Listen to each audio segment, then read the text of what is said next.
નમસ્કાર મિત્રો, દેશ અને દુનિયા તેમજ ગુજરાતના મહત્વના સમાચારમાં આપનું સ્વાગત છે। આજના મહત્વના સમાચાર મેળવવા માટે વિડીયોને અંત સુધી જોતા રહો।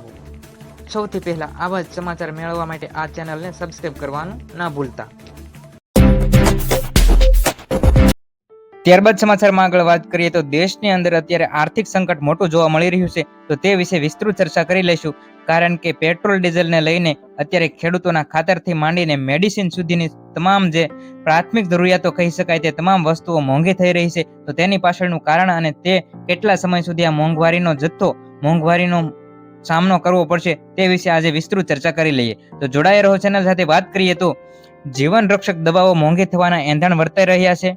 ભારતીય દવા ઉદ્યોગો જે મિડલ ઈસ્ટ જે દવા બનાવતી કંપનીઓ છે ત્યાં અત્યારે યુદ્ધ જેવી પરિસ્થિતિનું નિર્માણ થઈ રહ્યું છે, જેના કારણે એક્સપોર્ટ ઇમ્પોર્ટ જે મોટા પ્રમાણમાં જે કેમિકલના જથ્થાની જે એક્સપોર્ટ ઇમ્પોર્ટ આયાત નિકાસ થતી હતી તે બંધ થઈ ગઈ છે। એટલે કે કાચો માલ જેવી કિંમતમાં આપણને મળતો હતો તે કાચો માલ આપણને પૂરતી કિંમતમાં મળતો નથી, તે મોંઘો થવા લાગ્યો છે, જેના કારણે જીવન રક્ષક દવાઓ મોંઘી થવાના એંધાણ વર્તાઈ રહ્યા છે।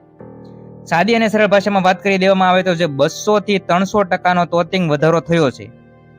આ ઉપરાંત દવાઓના પેકેજિંગ, મટીરિયલ અને આંતરરાષ્ટ્રીય પરિવહનનો ખર્ચ એટલો કે લોજિસ્ટિક કોસ્ટ પણ હવે ખૂબ વધી ગયો છે, જેના કારણે કિંમતમાં વધારો થઈ શકે તેવા એંધાણ વર્તાઈ રહ્યા છે।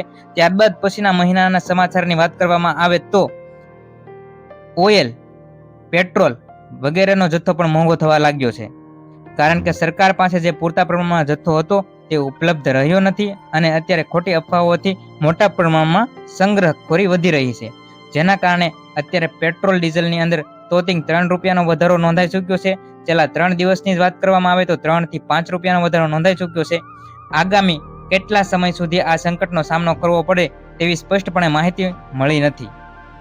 સાદી અને સરળ ભાષામાં કહીએ તો જે પશ્ચિમના દેશો તરફ જે મિડલ ઈસ્ટના તરફ જે યુદ્ધના ભણકાર વાગી રહ્યા છે તેનું સંકટનો સામનો અત્યારે ભારત દેશ ખૂબ આર્થિક રીતે કરી રહ્યું છે। મોટા મોટા ઉદ્યોગોની અંદર પણ મંદીનો માહોલ જોવા મળી રહ્યો છે। વાત કરવામાં આવે તો ખેડૂતોને ડીઝલ મેળવવા માટે પણ હવે પુરાવા આપવા પડશે। ખેડૂતોને ટ્રેક્ટરની અંદર ડીઝલ પુરાવવા માટે પણ હવે તેમને જમીન નોંધણી પ્રમાણપત્ર, 7/12ની નકલ તેવા પ્રમાણપત્ર આપવા ત્યારબાદ જ તેમને ડીઝલ મળવા પાત્ર રહેશે। ત્યારબાદ આગળ વાત કરી દેવામાં આવે તો મિડલ ઈસ્ટની અંદર જે યુદ્ધની અસરના પગલે રાજ્યની અંદર ઈંધણની કટોકટી ઊભી થઈ રહી છે જેવા દ્રશ્યો સામે આવી રહ્યા છે। ગુજરાતમાં વાત કરવામાં આવે તો ખાસ કરીને સૌરાષ્ટ્ર, કચ્છ અને ઉત્તર ગુજરાતમાં પેટ્રોલ પંપ પર વાહનોની લાંબી કતારો જોવા મળી રહી છે। મીડિયા અહેવાલ અનુસાર ઘણા એવા પેટ્રોલ પંપના વિડીયો સામે આવ્યા છે કે પેટ્રોલ પંપથી 2 કિલોમીટર સુધી ટ્રેક્ટરની લાંબી લાઈનો જોવા મળે છે, અથવા તો 500 મીટરના એરિયામાં લોકો જે લાઈનો લગાડી રહ્યા છે તે જોવા મળી રહ્યા છે। મિત્રો, આ કપરી પરિસ્થિતિ વચ્ચે રાજ્યના અન્ય નાગરિક પુરવઠા વિભાગ દ્વારા પેટ્રોલ ડીઝલની સંગ્રહખોરી રોકવાના બહાને એક નવો ફતો બહાર પાડવામાં આવ્યો છે। રાજ્ય સરકાર એક તરફ એવો દાવો કરી રહી છે કે ગુજરાતમાં પેટ્રોલ ડીઝલનો પૂરતો જથ્થો ઉપલબ્ધ છે, તો શા માટે આટલી બધી ઘટી જોવા મળી રહી છે? અને લોકોને અફવાઓથી સાવધાન રહેવા તેમજ ગભરાવાની જરૂર નથી તેવી અપીલ કરી રહ્યું છે। તો જોડાઈ રહો ચેનલ સાથે। જેવી અમને કાંઈ પણ અપડેટ, નવી માહિતી મળશે તેવી તરત જ અમે આ ચેનલના માધ્યમથી તમને જાહેરાત કરી આપશું, તરત જ અમે આ ચેનલના માધ્યમથી રજૂ કરશું। પરંતુ એક વાત તો ખાસ નોંધવા પાત્ર રહેશે, કારણ કે પેટ્રોલ ડીઝલનો જથ્થોનો જે સ્ટોક છે તે કેટલો છે તેની સંપૂર્ણપણે માહિતી હજી સરકાર દ્વારા પણ આપવામાં આવી નથી। માત્ર ને માત્ર આશ્વાસન આપવામાં આવે છે કે પેટ્રોલ ડીઝલનો જથ્થો પૂરતો છે। જો પૂરતા પ્રમાણમાં જથ્થો હોય તો અત્યારે જે ઘટ વર્તાઈ રહી છે તે ઘટ એટલા પ્રમાણમાં વર્તાવી ન જોઈએ, અને જો પેટ્રોલ ડીઝલનો જથ્થો પૂરતા પ્રમાણમાં હોય તો ખેડૂત મિત્રોને પણ જોઈએ એટલું ડીઝલ મળવાપાત્ર રહેવું જોઈએ, કારણ કે અત્યારે ખેડૂતોને પણ તેમને 7/12ની નકલ અથવા તો જમીન ધરાવવાના પ્રમાણપત્રો માંગવામાં આવી રહ્યા છે।